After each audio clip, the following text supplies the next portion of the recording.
Hello everyone, welcome back to my new blog. कैसे हैं आप सभी? होप आप सब बहुत अच्छे होंगे। तो आप ये जो वीडियो देख रहे हैं ना, ये थोड़ी सी पुरानी वीडियो है। मतलब छठ पूजा से पहले की वीडियो है। इसको मैं एडिट नहीं कर पाई थी और अभी छठ के बाद से मैंने कोई व्लॉग शूट भी नहीं किया है, तो फिर मुझे लगा मैं यही आपके साथ शेयर कर देती हूँ। तो दिवाली से पहले जैसा कि आपको मैंने बताया था कि मैंने सब कुछ सफाई करी थी, सारी अलमीरा वगैरह सब कुछ ठीक करी थी। लेकिन अब ना जैसा कि ठंड बढ़ गई है, तो आरोग्य के कपड़े मैंने निकाले हैं बेड से ठंड के, तो उन्हें ना रखने की जगह नहीं हो रही थी। मतलब मेरी वाली जो अलमीरा है जिसमें मैं उसके कपड़े रखती हूँ रेगुलरली, उसमें मेरी बहुत सारे कपड़े हो गए हैं, आरोग्य के भी बहुत सारे हो गए हैं। तो ठंड के कपड़े मुझे सेपरेट ही रखने थे ताकि जिसको भी ज़रूरत हो तो वो ले ले। कुछ मेरे थे, कुछ आरू के थे। और यहाँ आरोग्य के पापा वाली अलमीरा में ना जगह काफ़ी थी, लेकिन ये ना क्योंकि कितना भी आप अलमारी ठीक कर लो, जितनी बार वो यूज़ होती है उतनी बार बिगड़ जाती है। और ये वाला आरू के एक्सेस में भी रहता है, तो वो ना छूता रहता है। तो मुझे लगा चलिए आज मैं फिर से इसको ठीक कर देती हूँ। तो पेपर वगैरह तो मैंने वही जो दिवाली में बिछा रखा था उसी को ही वापस से झाड़ झाड़ के बिछा दिया है। चीज़ें दोबारा से मैं ऑर्गेनाइज़ कर रही हूँ। तो नीचे तो मैंने लगा दिए हैं, बेडशीट एक तरफ कर दी है। अपने आरू के जो वूलन्स थोड़े बहुत थे उसको मैंने नीचे रख दिया है। ये यहाँ पे एक जो लॉकर आपको दिख रहा है, ये तो लॉक ही रहता है, आरोग्य के पापा के इसमें सामान होते हैं। साइड में आपको एक जो दिख रहा है उसमें कुछ मिसलीसियस से चीज़ें हैं जिसका भी यूज़ नहीं हो रहा है, थोड़े नए नए से हैं, तो वो मैंने रख दिया है। और यहाँ आरोग्य के पापा के कपड़े अरेंज कर रही हूँ। तो एक तरफ मैंने सारी पैंट्स लगा दी हैं, एक तरफ यहाँ पे मैं सारी शर्ट रख रही हूँ, दूसरी साइड मैं टी शर्ट रखूँगी। तो ऐसे ही चीज़ें सेग्रीगेट करके अलग अलग रखूँगी ना, ताकि उनको दिक्कत ना हो। और मैं ना कपड़े प्रेस करके नहीं रखती हूँ, मतलब मैं तो ऐसे कपड़े प्रेस ही नहीं करती। आरू के पापा अपना कपड़ा अपने आप ही प्रेस करते हैं, तो इकट्ठा वो भी नहीं प्रेस करते क्योंकि ना फिर ख़राब हो जाता है। इसलिए ना ज़्यादा से ज़्यादा एक या दो शर्ट हम करके रखते हैं। तो कपड़े धुल करके इस तरह से ही फोल्ड करके रख देती हूँ मैं। तो जब उनको ज़रूरत होती है ना, वो अपना जो है प्रेस कर करके पहन लेते हैं। या कभी अगर मैं देती हूँ प्रेस वाले भैया को तो फिर मैं इकट्ठा ही दे देती हूँ, वैसे ऐसा बहुत कम होता है। तो यहाँ पे देखिए सारी चीज़ें मैं ठीक कर दे रही हूँ।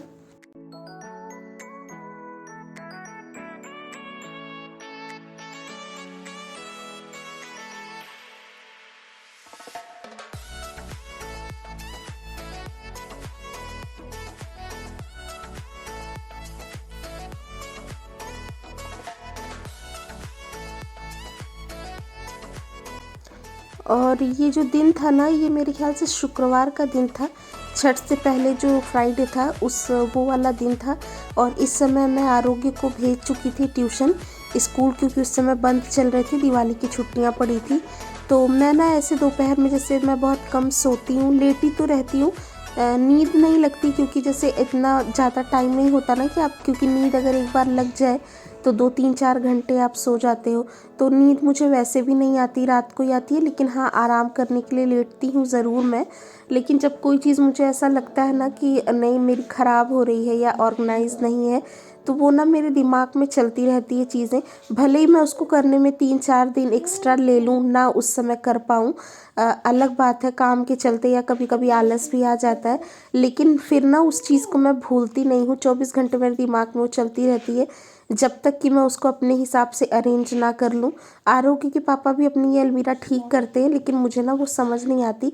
तो यहाँ पे देखिए ऊपर मैंने ये एक उनका सूट रखा हुआ है, बाकी यहाँ पे ऊपर मैंने कुछ हाफ पैंट्स रख दिए हैं जो घर में वो शॉर्ट्स यूज़ करते हैं। और ये सारे टी शर्ट उनके जो अभी वो पहन रहे हैं वो सारा मैंने लगा दिया है। इधर मैंने सारी शर्ट लगा दी है, ये सब प्रेस नहीं है, सब जब ज़रूरत होगी तो प्रेस कर लेंगे। और इधर मैंने उनके सारे जीन्स और पैंट्स लगा दिए हैं। और यहाँ बीच में मैंने हैंकी, सॉक्स, ये सारी चीज़ें। और यहाँ पे कुछ ऐसे ही आइटम्स है जो मैं उस दिन वी मार्ट से ले आई थी, और कुछ ऐसे भी। और नीचे यहाँ पे थोड़े बहुत वूलन्स रख दिए हैं मैंने, जो अभी निकाला है। और बिल्कुल नीचे का ये सेक्शन मैंने बेड शीट का बना रखा है। तो बस इस तरह से मैंने कुछ अलमीरा ठीक कर दी, और वापस से 1 हफ्ते बाद ये ऐसा ही हो जाना है, तो इसको फिर से ठीक करना होगा। लेकिन ये है कि चीज़ें एक्सेस में रहती हैं ना, तो ठीक लगता है, थोड़ा सा घर ऑर्गेनाइज रहे तो अच्छा लगता है। आपको ही रहना है, आपको ही करना है, तो आप चीज़ें अपने हिसाब से रखो। और ये है देखिए बिहाइंड द सीन, एक चीज़ को ऑर्गेनाइज करने के लिए कितना ज़्यादा चीज़ें फैलती हैं, जो कि सुबह ना झाड़ू पोछा हो चुका था उसके बाद ये हालत है। और शुक्रवार का जैसे कि बताया मैंने आपको दिन था, तो मंडी भी लगी थी, तो फिर ये रात की क्लिप है शाम की। तो मैं आरोग्य के पापा के साथ गई थी बाज़ार और वहाँ से ले आई थी कुछ वेजिटेबल। तो अब ठंड आ गई है, तो ठंड में सब्जियां काफ़ी अच्छी अच्छी सी आती हैं।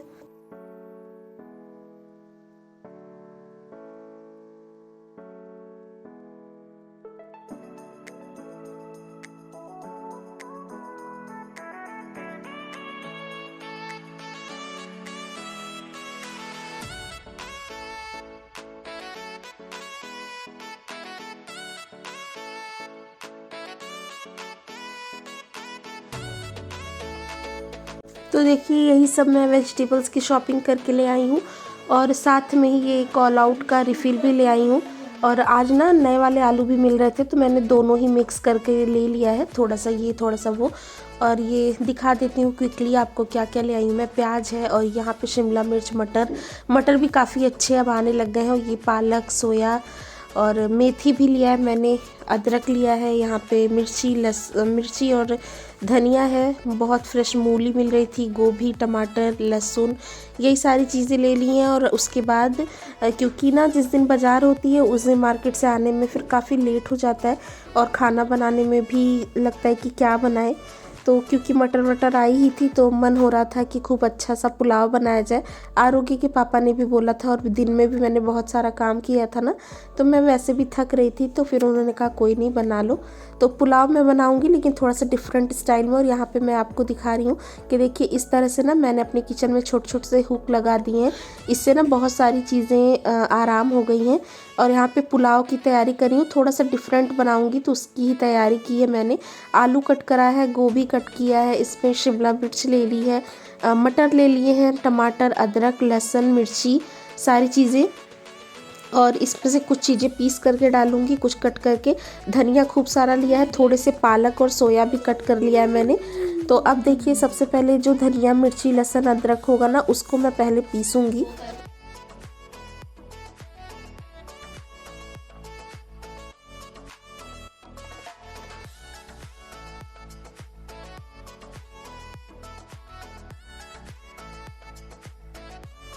तो अगर इस समय ठंड के मौसम में आप ये बना रहे हैं ना पुलाव, तो एक बार इस स्टाइल से बनाइएगा, बहुत ही अच्छा, बहुत ही टेस्टी ये पुलाव बनता है।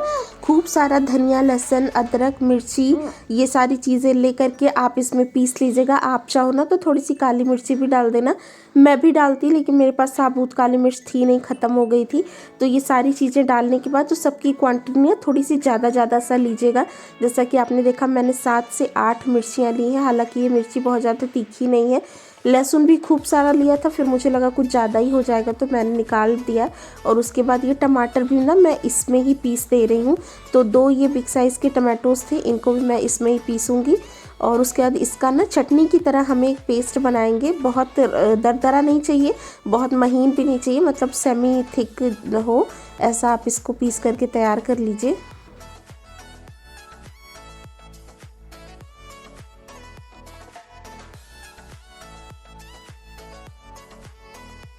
और देखिए चटनी मेरी पीस करके हो गई है तैयार। चटनी क्या है, एक तरह से मैंने पुलाव का मसाला ही तैयार किया है, और अपने कुकर में ही मैं बना रही हूँ। ये खुला भी आप बना सकते हैं, लेकिन थोड़ा सा तब सब्जियां होने में टाइम लगता है।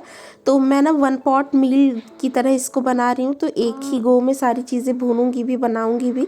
तो कुकर में ले लिया है सरसों का तेल, और तेल भी थोड़ा सा ज़्यादा ही आपको लेना है। उसमें मैंने डाला है थोड़ा सा ज़्यादा क्वांटिटी में ज़ीरा। और ज़ीरा डालने के बाद सबसे पहले गोभी डालेंगे, सो दैट हमारी गोभी थोड़ी सी फ्राई हो जाए। क्योंकि हमने प्याज वगैरह सब कुछ पीस लिया है, तो प्याज नहीं पीसा है, सॉरी, हमने लहसुन मिर्ची वगैरह सब कुछ पीस ली है, तो हमको इसमें कुछ पकाना नहीं है। तो सबसे पहले हमने गोभी को और आलूओं को डाल दिया है कुकर में, और उसमें हम थोड़ी देर इसको ढक ढक के भूनेंगे। बहुत ज़्यादा बिल्कुल काला काला सा नहीं करना है, ताकि हमारी पुलाव में ना एक खुशनुमा सा कलर आए। तो इसको ना थोड़ा सा भूनना है। उसके बाद ये देखिए प्याज, क्योंकि हमने पीसा नहीं था, तो ये 2 बिग साइज़ के प्याज थे, जिसको मैंने थोड़ा मोटा मोटा, थोड़ा लंबे पीसेस में कट करा है। और वो पुलाव में ना इस तरह से लंबे कटे हुए प्याज बहुत अच्छे लगते हैं देखने में भी और खाने में भी। और इसको भी हम गोभी और आलू के साथ ही भून लेंगे। इसीलिए मैं इसको वन पॉट कह रही हूँ, क्योंकि इसमें अलग से आपको कुछ भी करने की ज़रूरत नहीं है। और खूब सारी सब्जियाँ ऐड करके बनाइए तो बहुत ही हेल्दी बनता है ये। और उसके बाद हमने ये जो शिमला मिर्ची और ये 2-1 हरी मिर्चें और मटर खूब सारी आपको डालनी है। ये सब जो हमने ये सब्जियां रखी थी ना, इसको भी हमने इसमें ही ऐड कर दिया है। और उसके बाद ये जो मैंने पालक और सोया काटा हुआ था, इसको भी मैं इसी में ऐड कर दे रही हूँ एक साथ ही, क्योंकि ये सारी सब्जियां प्रेशर कुक होंगी तो झट से पक जाती हैं, वो ऐसी कोई दिक्कत होती नहीं। और इसको डाल के भी हमें खूब अच्छी तरह से इसको भून लेना है। तो पकाने का अभी यहाँ पे कोई झंझट नहीं है, वो तो प्रेशर कुक में पकेंगी। फ़िलहाल हम इसको यहाँ पे भून रहे हैं।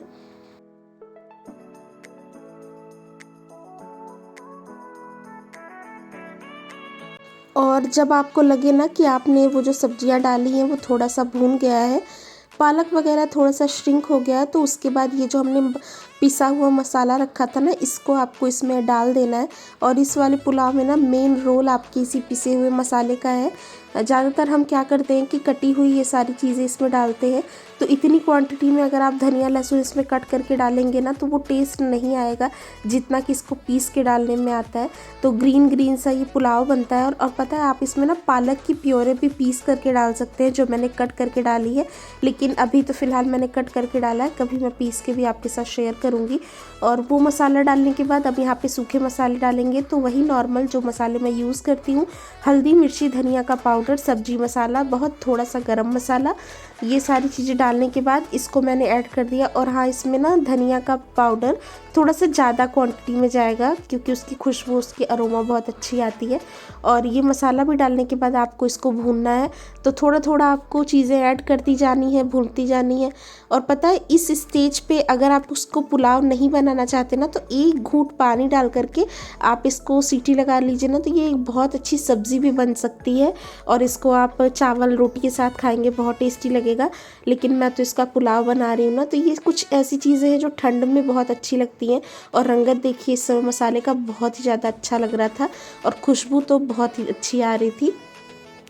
तो यहाँ पे देखिए मसाला भून गया है। अब इसके बाद ये जो मैंने चावल थोड़े से रख रखे हैं, इसको मैंने धो करके रख दिया था, भिगाया हुआ नहीं है, ये सिर्फ साफ़ किया हुआ धुला हुआ चावल है।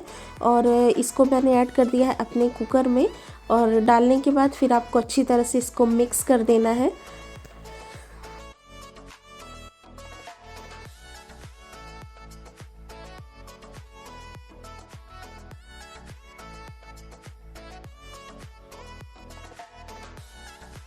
और ये जो चावल है ना, ये बासमती चावल तो नहीं है, लेकिन ये घर के चावल है, मतलब मेरी मम्मी ने भेजा हुआ है। और इसका टेस्ट ना बहुत अच्छा होता है, मीठा मीठा सा ये चावल लगता है और बहुत अच्छे होते हैं ये। और अगर आपको लुक के लिए चाहिए तो आप इसमें बासमती चावल का यूज़ कर सकते हैं, लेकिन जो इस तरह से के छोटे ग्रेन्स के चावल होते हैं ना, इनका टेस्ट बहुत अमेजिंग होता है। और ये बनता है ना, तो जब कुकर में सीटी आती है तो खुशबू से ही आपको बहुत अच्छा लगता है। तो ये वही वाला चावल है, तो इस समय हम यही खा रहे हैं। और इसी को मैंने ऐड कर दिया। और पानी ना आपको बहुत ज़्यादा नहीं करना है, हमें ये पुलाव बिल्कुल खिला खिला सा बनाना है। तो पहले भी मैंने आपको बताया कि पुलाव में ना उतना ही पानी जाता है जितना आपने चावल लिया है, उससे 1.5 गुने से 2 गुने तक आप डाल सकते हैं, क्योंकि बहुत ज़्यादा डिपेंड करता है कि आपने सब्जियां किस तरह की डाली हैं, जो ज़्यादा पानी लेती हैं या कम। और साइड में आपको दिख रहा होगा मैं बिग बॉस भी देख रही हूँ, तो मैं बिग बॉस का टाइम हो गया था, सोचिए 10 बजे बिग बॉस आता है, तो 10 बजे से ज़्यादा का ये टाइम हो गया था, मैं वो भी देख रही हूँ फ़ोन में चला के। तो मैं यही कह रही थी कि आपको अपने चावल का अंदाज़ा होगा कि आपके चावल में कितना पानी लगता है। मतलब इतना ही डालना होता है जितने आपकी सब्जियां ना थोड़ा थोड़ा सा झाँकती रहें। और पुराना चावल थोड़ा सा ज़्यादा पानी भी लेता है। और नमक ना पुलाव में थोड़ा सा ज़्यादा पड़ता है, मतलब क्योंकि ना बनने के बाद ये ज़्यादा हो जाता है, और अगर फीका रखता है पुलाव तो बिल्कुल भी अच्छा नहीं लगता। तो इसलिए थोड़ा सा चेक करके खारा लगे आपको आपका पानी जो भी आपने डाला है तहरी में, और बस उतना आपको नमक डालना है। और लास्ट में वही घी डाल करके, घी ज़रूर डाला करिए जब भी आप खिचड़ी या पुलाव बनाते हैं। तो बनाते समय तो देखिए मैं भूल रही थी, मैं ढक्कन लगाने जा रही थी, फिर मुझे सडनली याद आया, तो मैं अभी इसमें भर करके 1 स्पून बड़ा इस घी डाल दूँगी। इससे ना 2 फ़ायदे होते हैं, एक तो आपके चावल में खुशबू बहुत अच्छी आती है, दूसरी बात आपका कुकर ना बहुत ज़्यादा गंदा नहीं होता। जब सीटी आती है और चीज़ें बाहर आती हैं ना तो घी की वजह से वो चिकनी होती हैं, तो मांजने में जल्दी जल्दी से वो मतलब छूट जाता है। और मीनवाइल यहाँ पे बर्तन भी थोड़े से हो गए हैं, तो इनको भी फटाफट से वॉश कर लेते हैं।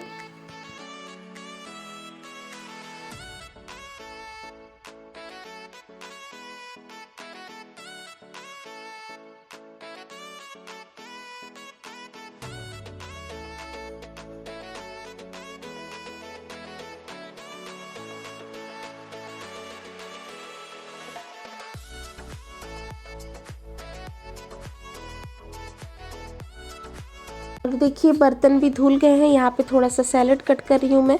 प्याज के लिए आरुषि के पापा ने मना कर दिया था, तो मैं सिर्फ यहाँ पे मूली और खीरा ही कट किया है। और 1 सीटी आ गई थी, चावल मैंने बंद कर दिए थे। और यहाँ पे देखिए हमारा वेज पुलाव बनके बिल्कुल ही रेडी हो चुका है। चटनी भी मैंने पीस ली थी खूब तीखी सी, दही रख ली थी, सैलेड रख लिया था, थोड़े से पापड़ भी तल लिए थे।